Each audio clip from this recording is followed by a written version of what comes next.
super exciting. The boys are buzzing. They're back in TC. I mean, you can't get much better than this. Well, we're here for the Prospects Tournament, and that was an exciting time to see some of the younger players play, like Lucas Raymond and Berggren and Sebastian Cosa. But now it's the big camp. We see all of the fans' favorites here. And, boy, Team Del Vecchio, Art, they look pretty stacked, don't they? They really do. I mean, if you look at it, what's really interesting, and let's get this right out of the way, and I always joke about it with Ken, but for years, when the Red Wings were an elite-level hockey club and they were the gold standard in the NHL, Traverse City was a nice getaway and kind of ease in the camp because the lineup was pretty much set. That's not the case anymore. There's competition out there. I mean, sure, goaltending looks set. They have top 8 defensemen. Steve Yzerman, when he addressed the media yesterday, said we're going to carry 8 defensemen. I think we all know who those 8 defensemen are going to be.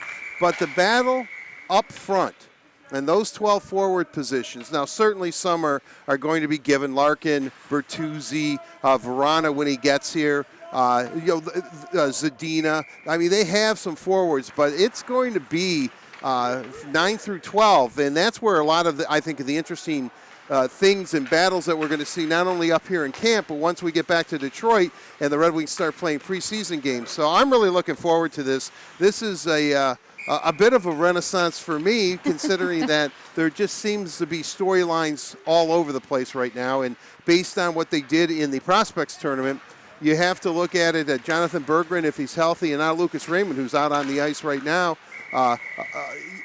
They look like not only legitimate prospects, but they have a legitimate shot at maybe making the club. Absolutely, and we want to hear your comments. Make sure you are posting on social media with the hashtag LGRW with the chance to see your post on this stream. But we do want to bring in Daniella Bruce to talk a little bit more about those injuries that Art touched on. We do see Lucas Raymond out on the ice. Daniella, you said you saw him earlier on as well.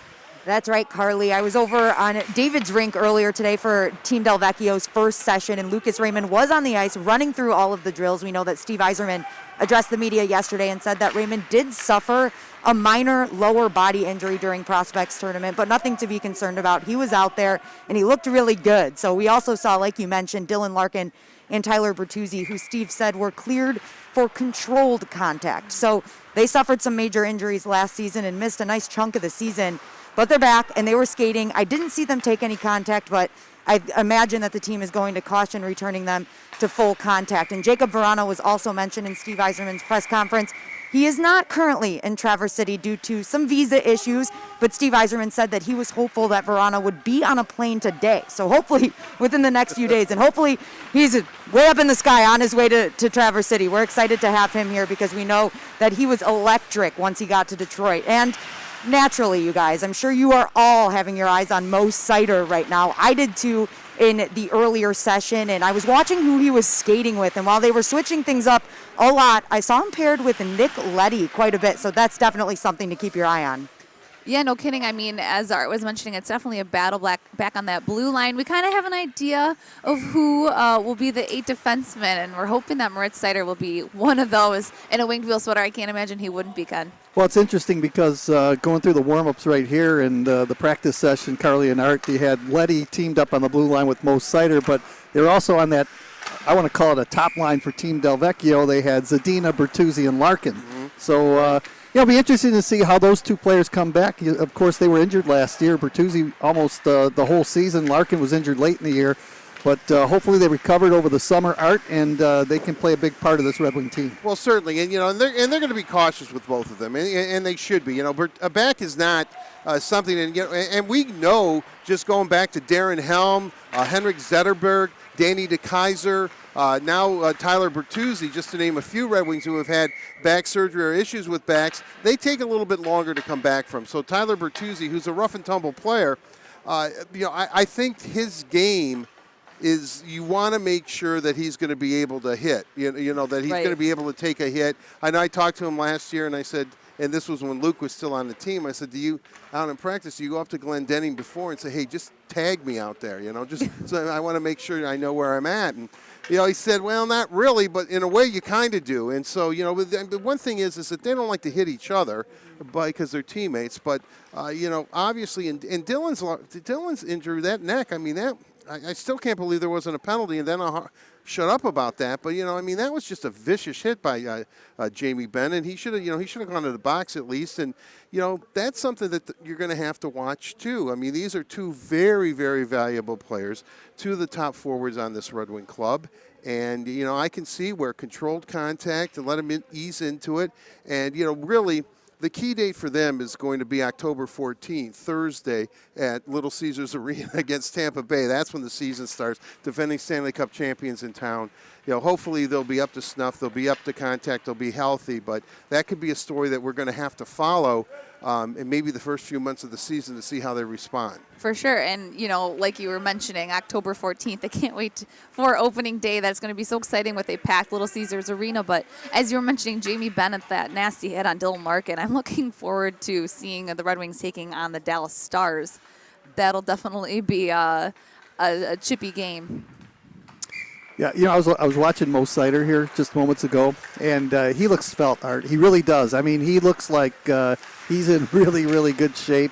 And I just remember when the day he was drafted, and you look at him then, and you look at him now, boy, he looks like a mountain out there. And I expect a lot of good things from him this season, Mo Seider. Well, certainly. I mean, we talked about the top 8 defensemen. Steve yesterday said that they are going to go with 8, but if you look at it left-handed, it's Nick Leddy, it's Danny DeKeyser, it's Mark Stahl, and it's Joden Oesterle, Dearborn Heights' own. And then on the right side, it's Phil Peronic, Troy Stetcher, Gus Lindstrom, and Mo Seider. So, I think Steve wants to kind of amp down the expectations on Mo Seider, but when he tells you that there's definitely 8 defensemen, we're going to carry 8 defensemen. It doesn't take Albert Einstein to figure out who those 8 defensemen are. Well, I know as we had in our training camp preview, we were talking about defensemen, and Art seems to have his 8 defensemen solidified. Even on right-hand and left-hand defensemen. He's already even paired them up. But, Daniella, I know we were talking about Moritz Seider, and you said you had him paired up with Nick Leddy. What do you think Nick Leddy can bring to this team as a defenseman, somewhat of a veteran? Well, I think that's exactly what he was brought here for, Carly. You're going to look at him for mentorship because not only do we have Moritz Seider, you've got Gus Lindstrom that could make this team. You've got Philip Peronic, who's still a fairly young player. So guys like Nick Leddy and Mark Stahl are going to play a huge veteran role, not only on the ice that you need a veteran player that knows how to play the game that is NHL caliber, you need them to mentor your young guys. So I think that I'm not surprised at all that we saw that in Art. I do have to say, I know you have your 8 defensemen locked in, and I know Moritz Seider is in there. And we talked to Coach Blashill for the word on Woodward. He seemed pretty confident that Mo Seider has a very good opportunity to make this team. He even said he thinks Mo is going to be one of those 8. Well, certainly, Daniela, everything that they've thrown his way. They drafted him out of the men's league in Germany. He came over, and, Steve mentioned this yesterday, and I can remember they were unsure after they drafted him if they were going to allow an 18-year-old to play in the American Hockey League, because the American Hockey League is a league where guys are proving themselves. Some guys have been, had a cup of coffee in the league and want to get back into the NHL. So it's a real physical hockey league, and they're thinking, well, at 18, can he stand the physical grind day in and day out, playing against men who are, playing for keeps, and he did. Not only did he do well, he really excelled, and then last year going over to Sweden, where he was Swedish Defenseman of the Year, he's answered every challenge. And I think because he's answered every challenge, you have to look at Mo Seider and you have to think, unless something unforeseeable happens, and I don't think it will, he's on the roster. I think he makes this team. I'm not afraid to say it, and I'm not trying to be, verbose and all that. I'm just saying that he has proven in his body of work since the Red Wings drafted him that I would be stunned and utterly surprised and amazed if he doesn't make the Red Wings coming out of training camp. Well, we heard from Steve Yzerman yesterday, and of course he was asked about Moritz Seider because we haven't seen it. We didn't see him last training camp because he was in Sweden for the SHL playing on loan over there. So it's been a minute since we've seen him. Daniella, he said, he's going to be playing a lot of preseason games, and he has a good idea that he could be on the team, but to temper expectations. Do you think everyone's talking up Moritz Seider a little bit too much? Do you think it could get to a young guy like that? I don't know if it gets to him. He seems like a pretty confident kid. We'd have to ask him next time we get to talk to him, but he seems pretty confident. You know that. He lights up a room when he walks in. So he's an exciting player to watch. The thing about tempering expectations is that fans just have to realize that there is an adjustment period to the NHL no matter what. If Moritz Seider is on that lineup come October 14th and he's starting, he's going to make mistakes, and he may not look that great in his first couple of games. It's going to take some time to get used to, but you have to remember that every level he's played at, he's excelled in. So I think Steve Yzerman just wants everybody to know that he's going to have to learn the NHL game. It's a different animal. Right. I mean, as we were talking about, he was playing in the SHL, and he was also played in a German league, and he's playing amongst men. I mean, he doesn't look like a boy amongst men out there, but, when you look at the age, he is. Well, I think since 17 he's been playing against men. Mm-hmm. Yeah. And, you're right. And, to kind of piggyback on what Daniella said, I think the reason is that Nick Leddy and Danny DeKeyser and Mark Stahl and Jordan Oesterle, who's also a veteran in this league, and then you throw in Philip Hronek, who is a seasoned veteran at, all of 23 years old or something. These are going to be guys that are going to be able to guide him. And, one thing about Nick Leddy that we should say, too, is that he can skate like the wind. He can go end to end. He is going to be a tremendous addition to this club as far as breaking out of the Red Wings, breaking out of their end and on the power play. He can run a power play. And it's going to be, I would think that he would run first power play and maybe Hronek runs second power play. Maybe that's how it's going to play out. But, Nick Leddy is a wonderful addition to this hockey club. And Mark Stahl just kind of not missing a beat from the Rangers to the Red Wings last year. And, Oesterle's proven in this league.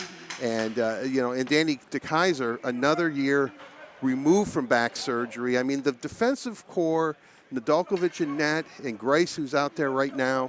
I mean, you've got to look at it, and you've got to think, at least from the goal mouth out, the Red Wings are going to be pretty strong. It's the forward core that I think all the battles, as I said earlier, are going to happen. See what guys are going to do. I'm really interested to see, some of the young forwards and see how Bertuzzi and Larkin respond from injury.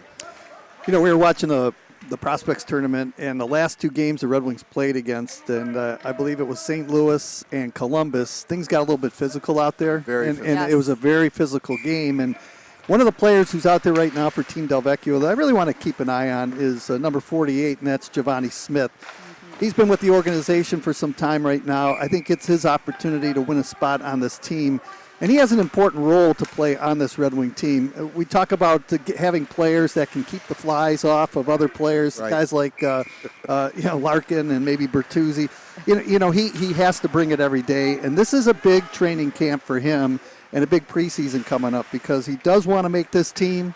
He's excited about the deal that he signed with Detroit. And, again, he has to know his role on this club. And it's not just going out there and dropping the gloves each and every time that something happens out there, but also to add some offense and really play a tight physical game as well. Well, Giovanni has skill. I mean, there's no question about it. I mean, he has skill, but he definitely plays a very physical game. The one thing about Giovanni Smith and also Gus Lindstrom, who I have penciled in as one of the top 8 defensemen on this Red Wing team, is that they're out of options, meaning if they don't make this team, they have to clear waivers, and I am pretty sure neither one of them would clear waivers. So, and the Red Wings never hand you a spot. You have to earn it, but they would have to just be absolutely horrible during the preseason, Gus Lindstrom and Giovanni Smith, not to make this team, because I don't think, and I don't know, Ken, if you agree with this, but I don't think they clear waivers. I think there's some team in the National Hockey League that is salivating to have a player like Giovanni Smith and Gus Lindstrom, who is just calm, cool, and collected out there at a very, very young age. I mean, those are two attractive guys. All right. Well, I just want to thank Daniella for her insight, and we will see her later on with an interview. And, of course, make sure you continue watching the coverage of Red Wings training camp presented by Huntington Bank. It continues tomorrow at 1:30 and Saturday at 11 as we report live from practice. And Sunday at noon, of course, is the annual, everyone's favorite, Red and White game. It is back. All shows will air on Detroit Red Wings Facebook, YouTube, and website. And I know we've been talking a lot about returners and some new defensemen, but I do want to talk about new forward Carter Rowney. I feel like I didn't really get too much from him. I didn't see too many highlights from him when I did some research. So what do you guys think of Carter Rowney's addition? I think Carter Rowney, I can remember, I said, boy, that name sounds familiar. He's a veteran. He's 32 years old, right-handed shot. He's a center. And then I remember Pittsburgh. I know anytime we talk about the Penguins, it pains Red Wing fans, and I'm right there with you. But I can remember when Pittsburgh was making their runs to the Stanley Cup, he was actually a fourth liner who contributed. He has a little bit of offense. He kind of got lost in the shuffle last year with Anaheim, but Anaheim had a lot of things going on too. I think he's a welcomed addition. I think that he and Mitchell Stevens both, who's also out on the ice. I think that these are right-handed shots. They play the center position. That is a position that the Red Wings really need to shore up. So I'm excited about that. Again, a good, safe pick by the Red Wings.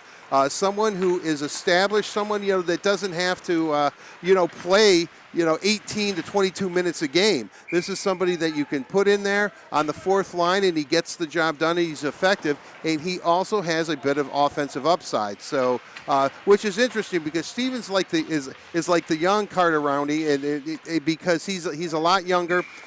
Steve acquired him from Tampa, so I'm looking forward to. I'm really looking forward to Mitchell Stevens. I think about this way too much, and I can't see how Mitchell Stevens isn't the fourth line center. I just think that's going to happen. So, yeah, that was my next question. So with the loss of Luke Glendening to the Dallas Stars, who's going to fill that center position at fourth line? That line was buzzing for the Red Wings last season with Darren Helm, who's no longer with us, and Luke Glendening and Adam Ernie. So now it's just Adam Ernie.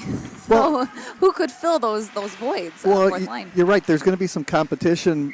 What we're going to miss about Luke Glendening is the fact that Jeff Lashof could throw him not only on the third and fourth line, but at times if he wanted to put him up on the top line to check, he could do that. That's how versatile Luke Glendening was, especially on winning faceoffs. He was one of the best face-off men last year in the entire National Hockey League. But a guy like Stevens, who came from Tampa Bay, Steve knows him like the back of his hand.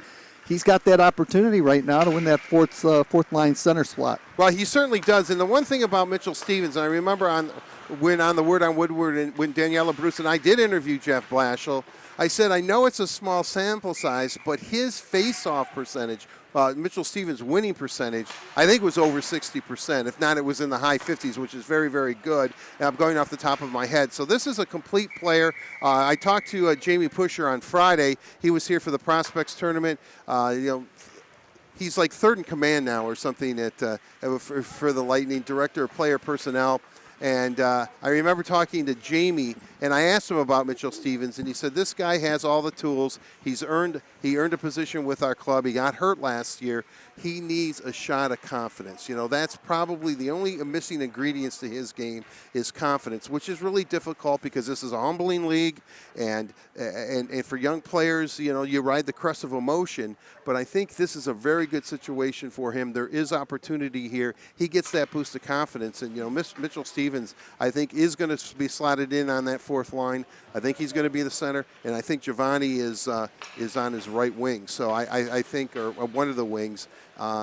I don't know if that's Adam Ernie, but Adam Ernie, turned into a goal scorer last year. Yeah. So, he was my MVP for the season. So, he probably going to see power play time, which he should. So, again, it's an exciting time. It's a very exciting time because this team is starting to come together, and there is a semblance of not only a rebuild now, but of a foundation. And that's the key to a rebuild. You need to have a foundation and pieces in place, and the Red Wings are beginning to collect those pieces. All right, you brought up a good point a few minutes ago about players that are on the bubble, and perhaps if they don't make the team, they have to clear waivers to go down, in this particular case, to go down to Grand Rapids and play with the Griffins. But, the thing is you look around the entire National Hockey League, especially with a salary cap now, even if you let a couple of players go and they are on waivers, boy, it's hard for teams to pick them up just because of the fact that a lot of them are against the cap and there isn't any room for them. Right. Well, that's exactly right. I mean, a hard cap has really changed this league. And you're absolutely right. I mean, how many times have the Red Wings have taken on contract or a salary or something because they have – I was not going to say unlimited, but they're nowhere near the cap ceiling. So, but you're absolutely right. Although I would think, and I could be wrong, and Ken, I can't remember a player at one point any Red Wing player that was waived was claimed, and I just happen to think that Smith and Lindstrom would fall into that category based on their age. Exactly. So they're so young, and they're not making a whole lot of money right now. I mean, obviously it's a whole lot of money for me, but Giovanni signed a 2-year contract for $1.5 million, so like $750 a season. I mean, that's impressive, and I wish him all the luck in the world. But and Lindstrom's right around the same number, I believe, maybe a little bit more. But it's not a whole lot of money for a young player like that has potential, especially a physical player like Smith. And like I said, a very even-keeled defenseman back there who's very, very young in Lindstrom. I think that's attractive to an NHL team. I think they would try to make it work. But Ken's right. If let's say you waive, I don't know, for sake of you waive a player that's making a couple of $1 million a year, that might be let's just say really like Sam different. Gagne, just for right, example, Sam Gagne. right? Yeah, do you want to take on Sam Gagne at that salary? And a lot of teams probably won't want to do it, and they clear. And at that age too, right? Right. Well, Danny DeKeyser last year was waived a couple of times or had to clear waivers, and but that was all different too because they had the taxi squad, and there were all kinds of things going on. A lot of moves were like what we call paper moves, and that didn't. But Ken makes a great point. Players' salary when they're put on waivers has a significant impact on whether a team will claim them or not because of the money involved. Right, so we no longer have that taxi squad this year, which is a sigh of relief knowing that we're getting more normal, or back to normal, I should say. But, that doesn't give the cusp guys that much of an opportunity. But, I felt like with the taxi squad last year, a lot of guys were growing cobwebs on their legs because they weren't playing and they weren't seeing game action. Well, you had to be ready to play, too. That was right. the thing. And, Jeff Lashof said it a lot, Carly, that if you're on the taxi squad, you better be ready to get going. And you better be ready to not only just take a person's spot, but you have to contribute as well. So, yeah, we won't see that. Right now we're taking a look at 3-on-3 play, which is kind of interesting. A lot of ice to maneuver out there. But it's good to see, how people defend as Nick Leddy played it up to Smith right now. And there's a lot of ice for these players to move around and get some chances to put some pucks on net. Absolutely, and we did notice that Taro Hirose has a new number, 25. So that's interesting, a little Darren McCarty homage there, but I wonder if any other numbers will be changing with the new additions to the team. Or it could be Hirose's age, I think. I'm not sure. I think that's the third time his number changed, right? I think he had a number when he first came up, and then last year he had a different number, I believe, in the 60s, and now it's in the 20s. 25. Hey, you know what? He's trying it out. Whatever number works. He's trying to get that magic number. A player that we haven't even mentioned, and I can't believe that we haven't mentioned him yet, and and I take full responsibility for it, is number 11, Philip Zadina. I knew that's Here's a guy that, obviously really came of age last year. He's a coach's son, so he knows the game. He can think the game. He understands the game. Nice shot there. That's Sebrango, yeah. Sebrango, another surprise last year. Supposed to be a Kitchener Ranger. OHL had their season canceled. He signs a PTO with Grand Rapids. Lo and behold, Ben Simon almost praying that Kitchener doesn't start their season to lose him, and they didn't, unfortunately, as I said. And boom, they signed him a 3-year entry deal. But going on about Zadina, I mean, all Zadina needs now, his game is coming into form. He just has to score goals. He'll be the first to tell you that. I mean, he is capable of scoring 30 goals in this league in a heartbeat. And I would expect him, well over 20, 25. Maybe he hits the 30 mark this year. I really would like to see him with a setup man. And you get somebody who can really set him up. He's got that snipe shot that he can beat you with. And, sometimes he just had some bad luck last year. I think one of the things he's learning is to move around in the offensive zone. Right. A lot of times he'd do the situation where he'd stop in the right circle and just blast a shot at the goaltender. But sometimes if you can get that goaltender moving around and you can get into different spots or change the way your angle is towards the net, then a lot of times you can have it more of an ability to put the puck in the net. Unless you're Alex Ovechkin. Exactly. But he tried that Ovechkin move a lot of times, but nobody's got a shot like Alex Ovechkin. No, I mean Zadina's got a good shot, but not like that, right? I am standing here and shooting the puck. Just stop me. And, it's tough to stop. Zadina's really interesting. And another player that kind of falls into that category, and we've only seen a short sample size of him, was what Lucas Raymond was doing during the Prospects tournament. And I said this, and forgive me, but he was kind of, how Brett Hall used to weave in and out. I mean, just kind of, you would forget that he was out on the ice, which was crazy because he had such a lethal shot. But I could see Lucas Raymond as the same, I don't know if sneaky or just high hockey IQ. He knows exactly where to go. And, and Zadina's really that type of player, too. He's, learning it. And, right now he's out on the ice. He shoots. A nice save there. But I'm really looking forward to his year and to see what Lucas Raymond, who's coming off a slight lower body injury, how this camp is going to play out. Yeah, and I know we were mentioning Lucas Raymond's shot. Happy to see him back out on the ice. But when we were talking about Filip Zadina, he's someone who let his mentality get to him a little bit. A couple years ago, I remember in training camp, he just couldn't get puck behind the goalie, and he was just, you could tell it was bogging him down. But as soon as he broke that and started scoring some goals, it's like they came in numbers.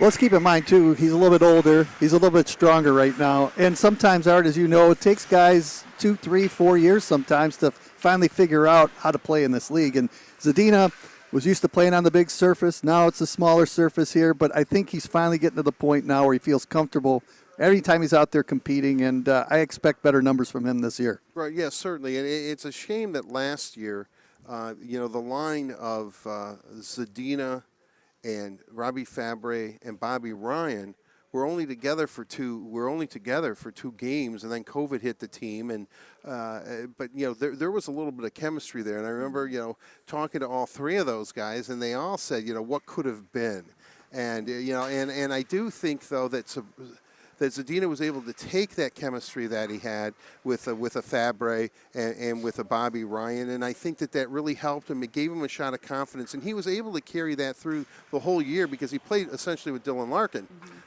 the whole year, and they had a nice little chemistry, a little thing going. I think both of them would have liked to have scored more goals, but let's be honest, who on the Red Wings wouldn't have wanted to score more goals last year? But again, it's coming together. I mean, this is, as we said, this is a tough league. It takes to learn. Zadina, he was brash in a way in the beginning, saying, "I'm going to, Montreal and Ottawa, they're going to regret not, I'm going to fill their nets with pucks and all that kind of stuff." But he doesn't back down from it. He doesn't back down from that. And so, you got to like that. The thing that I like is that all these Red Wing players, the players that they've drafted recently, and some of the guys that have come in, they all have confidence, and they all have a high hockey IQ, which I still think is the number one variable if you want to be a Red Wing. You got to be able to think the game. High hockey IQ is number one. And, but again, nothing beats experience, and you got to play the game in order to get that experience. Absolutely. As you mentioned, Bobby Ryan here on a PTO. Steve Yzerman said yesterday in his presser that, there's a chance that he will make the Detroit Red Wings contract if he has a great camp. But when we're talking about the season coming up, I want to tell you guys about a flash sale going on right now. Red Wings single game tickets on sale now and through Sunday. We're running a training camp flash sale with no fees on any single game tickets. This includes all games while supplies last, including opening night presented by Coca-Cola on October 14th, when the Wings, as we were mentioning earlier, take on the reigning Stanley Cup champion Tampa Bay Lightning. For availability and more information on the flash sale and to get your tickets, visit DetroitRedWings.com. Bobby Ryan is a guy that I would love to see back in a Winged Wheel sweater. I mean, I know, like we said, there's a bunch of competition on this team. How does he fit in the roster? But he's just such a great locker room guy, and he had a hot start with the Red Wings last season. Had some injury issues last year, Bobby Ryan, but boy, he got off to a hot start, didn't he? He had 3 or 4 or 5 goals in the first 4 or 5 games of the season, and then kind of slowed down a little bit late in the year. He did get hurt, but it's an opportunity for him to come in here and try to win a spot on this team. He's getting the tryout right now, and again, I think it's a numbers game right now, and I think the numbers are kind of against him, especially when you look at some of the young players that are hoping to try and make this team. A guy that we saw in the prospects tournament, maybe a Lucas Raymond.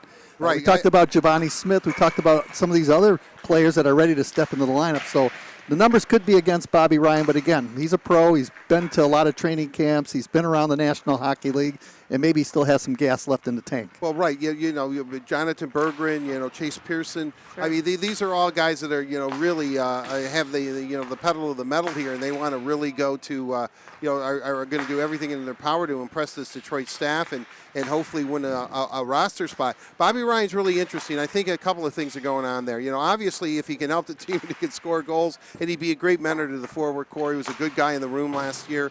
But also, this is an opportunity for Bobby Ryan to showcase himself to other teams in the league. You have to think an accomplished scorer like Bobby Ryan, that there has to be a team in the National Hockey League.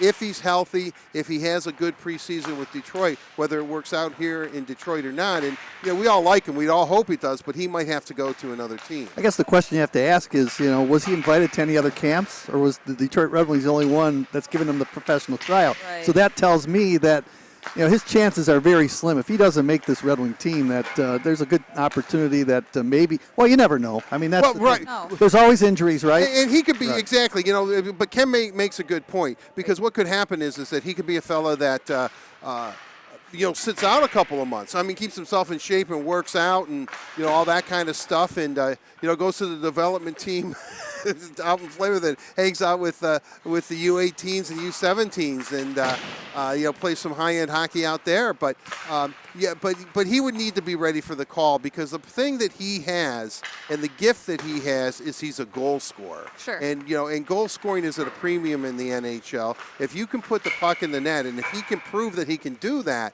then suddenly he becomes, it's enticing to at least take a flyer on him. You know, you make a good point, Art and Carly, because I can think of some goaltenders that came out of training camp, nobody signed them, and then there's always a goaltender, a number one guy that goes down early in the season, and he's out for 2 or 3 months, and then you get a goaltender that's sitting around and exercising, waiting for an opportunity, a veteran, so to speak, and lo and behold, they get the call. So you're right. Older players, especially goaltenders, have to be ready. Right. And if they still have one more kick in the can left, you could possibly see him if there's a significant injury. Right. Right, So we'll and- see him and- on Team How. He's not out on the ice with Team Del Vecchio. We'll see him later on in camp. But I do want to talk about what we look at on the ice here. We have Nicholas Kronwall setting up Moritz Seider for some awesome clappers. I mean, talk about a good guy to have on your side and give you some tips to play in the National Hockey League as a defenseman. Well, Kronwall, I was talking with Yuri Fisher at a golf outing over the summer. I saw him, and he said, Moritz Seider is probably the best Red Wing defenseman the Wings have drafted since Nicholas Kronwall. And that says a lot. That does because say a lot. Nick had a Right. great career in the National Hockey League with Detroit.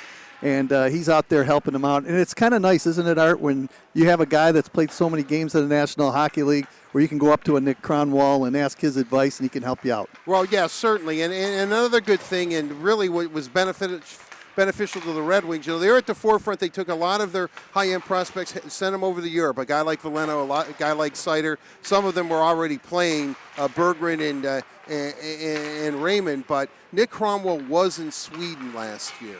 The whole year, obviously he's Swedish.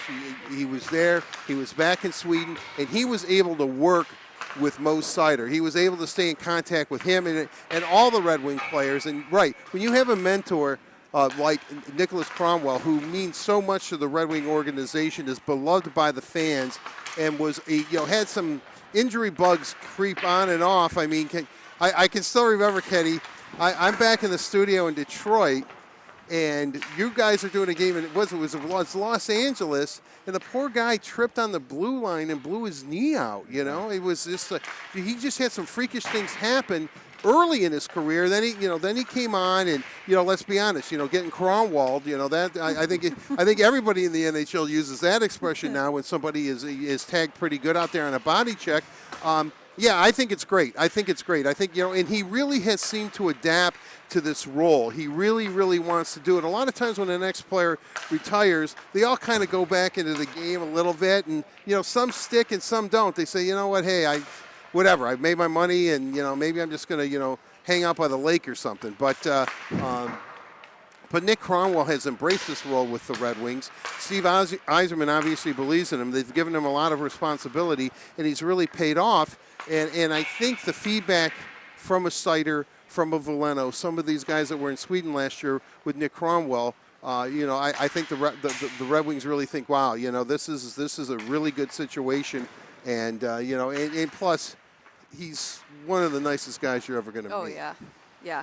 And you know what? We still see him out here with Moritz Seider, and I know you were talking about him being in Sweden, but for Cider, he's just a call or a FaceTime away. He's just over the border, I'm sure, from Moritz Seider. But with him being in the SHL, I'm sure he had some access to him, so that had to help him in his development. Oh, there's no doubt. I mean, I'm sure that look, Mo Cider is a high-end prospect, a top Red Wing prospect, and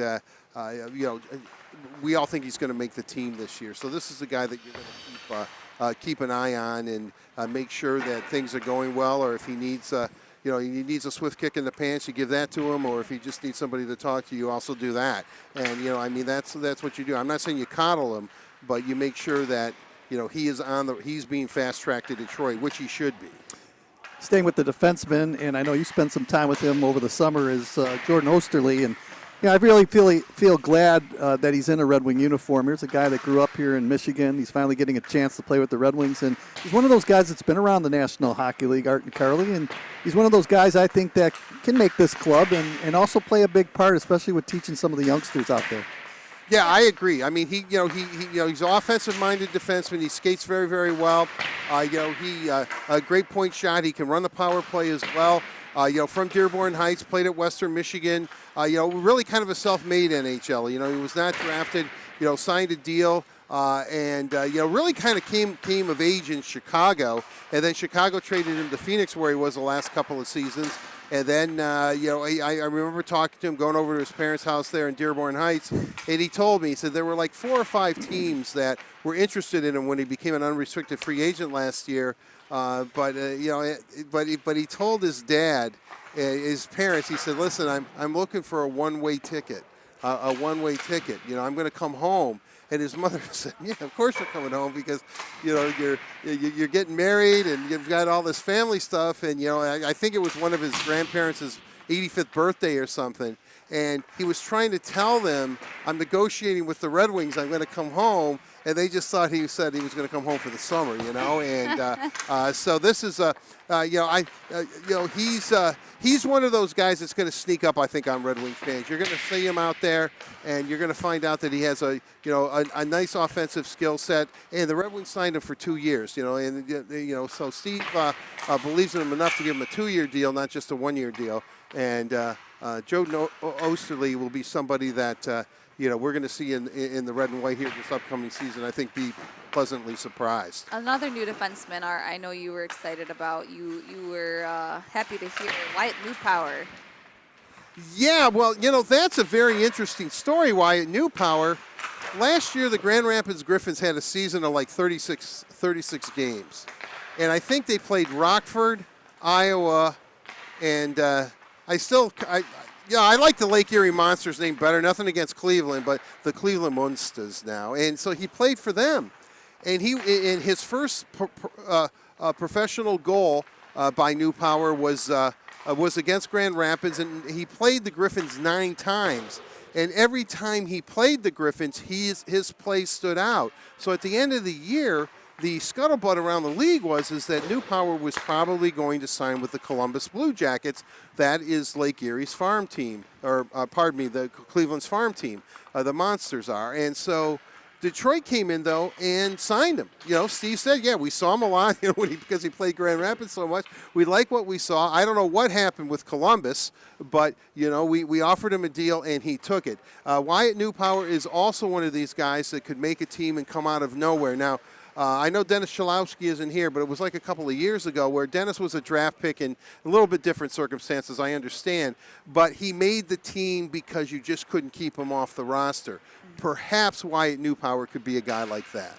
Absolutely. And as we were talking about defensemen who are in the AHL, Wyatt Newpower played Donovan Sebrango a lot, much to our surprise and our delight when, as you mentioned earlier, the OHL team season was canceled, and Donovan Sebrango got that PTO and stayed with Grand Rapids. So Ken, when you see someone who got that opportunity and really capitalized on it, are you looking maybe for him to stay with the AHL in Grand Rapids or make his way on up to Detroit at some point this season? Carly, I think it was a pleasant surprise last year. Nobody expected him to play as well as he did with the Grand Rapids Griffins. There's a good look at Sebrango right there. And he's not a very old guy. I think he's, 19 years old, something like that? Very young man. Not very old. And, he came in and he did a really, really good job in the American Hockey League. And I think that surprised a lot of people in the Red Wings organization. His father, by the way, is a pro soccer player.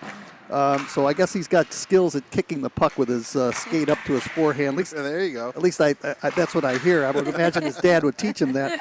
But you know what? He's not afraid to use the center of the ice on breakouts and transitions. He can win puck battles and get defensive zone retrievals and make that first pass to the forwards. Obviously, he a lot of good things about him. Now, can he make this Red Wing team? I'm not sure. I don't think so because of the depth. But I think that he's going to continue to improve by playing in the National Hockey League, in a very good league with the Grand Rapids Griffins, and one day could be a Red Wing. Yeah, absolutely. And I know we were talking about having solidified, from what we see and what we know, having a solidified 8 defensemen. So that's a hard lineup to crack for any other young defenseman, Art.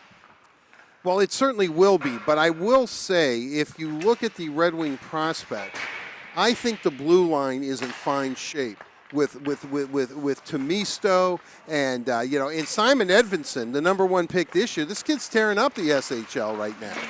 That was a guy where the Red Wings took him at 6th overall, and he kind of dropped to them, and it was like a no-brainer. Talking to the Detroit's hierarchy, some of the guys, they said, hey, with Edvinsson there, we were taking him. We were definitely taking him, and you bring him in, and and some of the guys, like I said, Tomisto, Johansson. I mean, there is a nice, real Sebrango, Seth Barton. I can go on and on and on. I mean, there is a lot of potential on the blue line for the Red Wings and prospects wise, and and now they're in the mode of replenishing the forward core, and that's what happens in a rebuild. So sooner or later.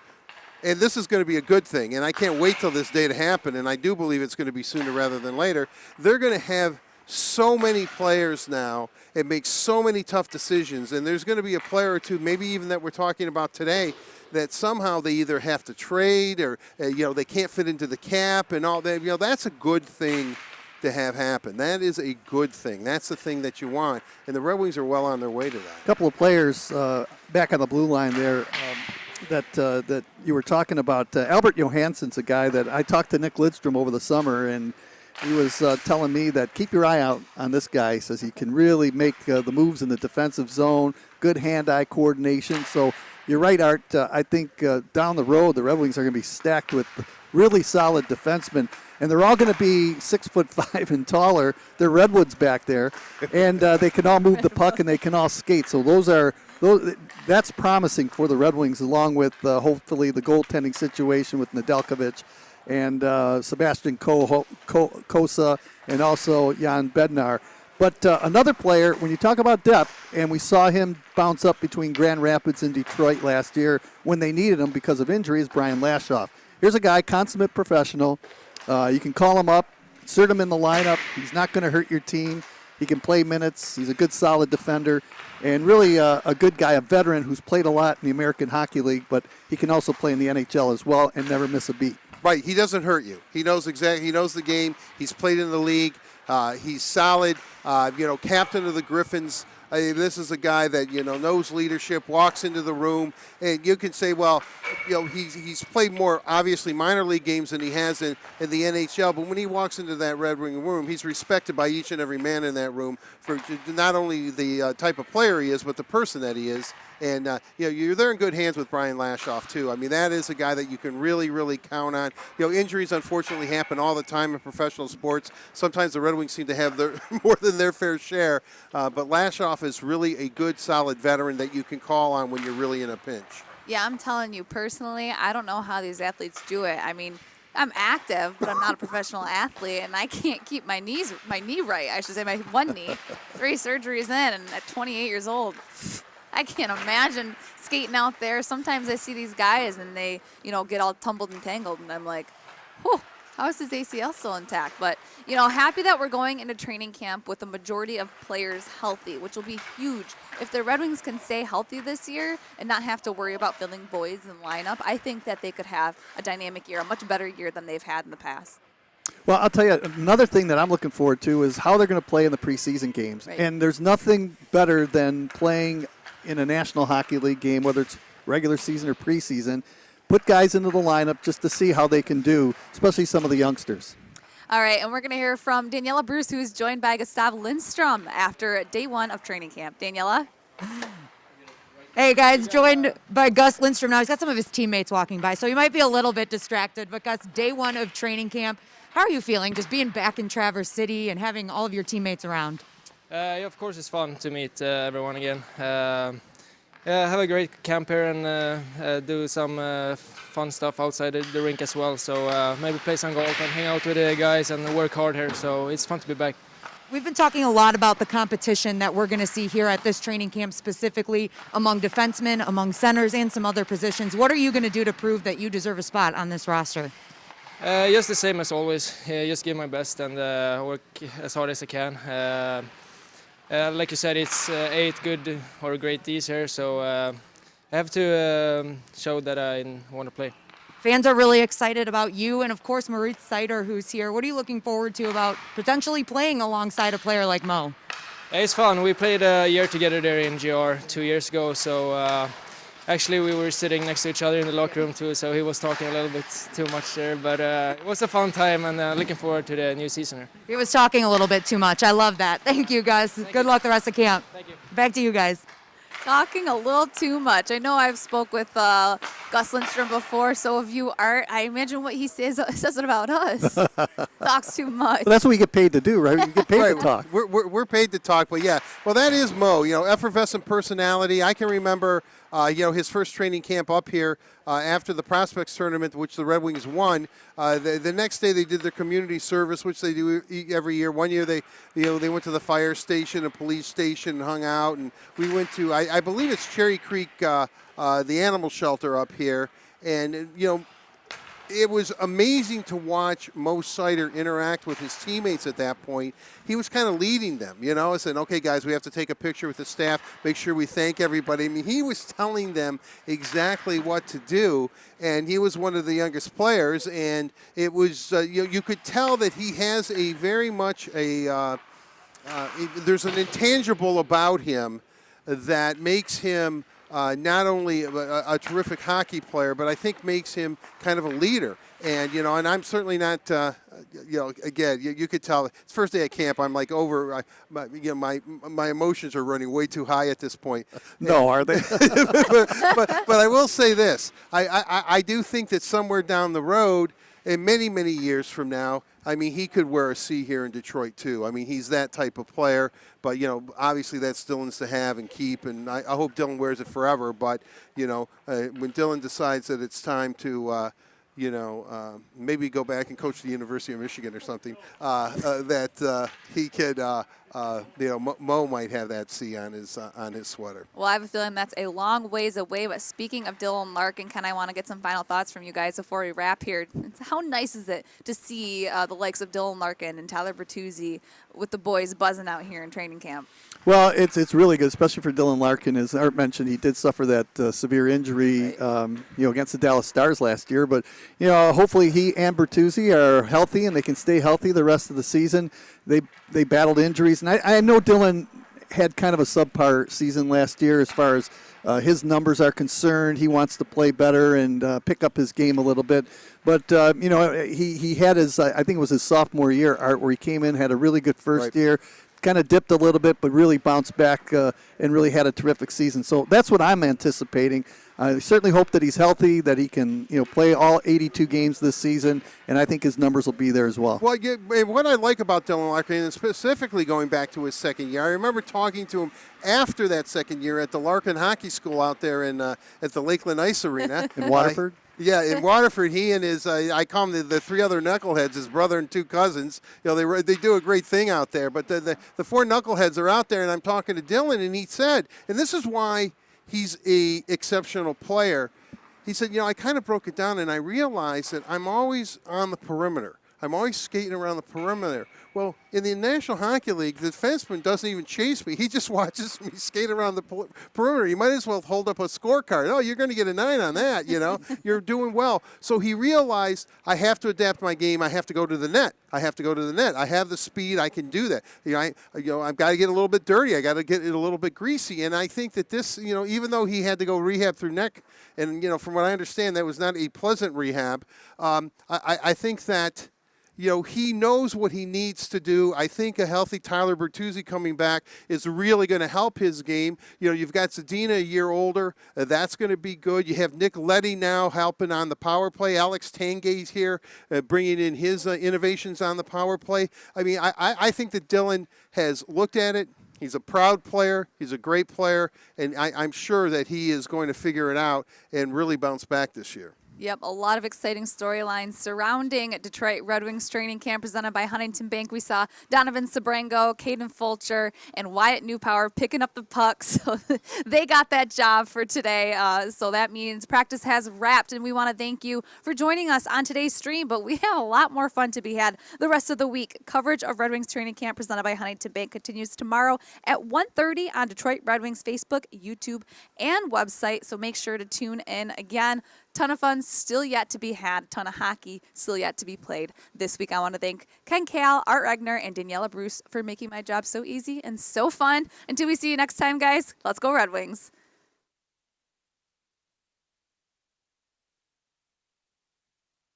Thank you.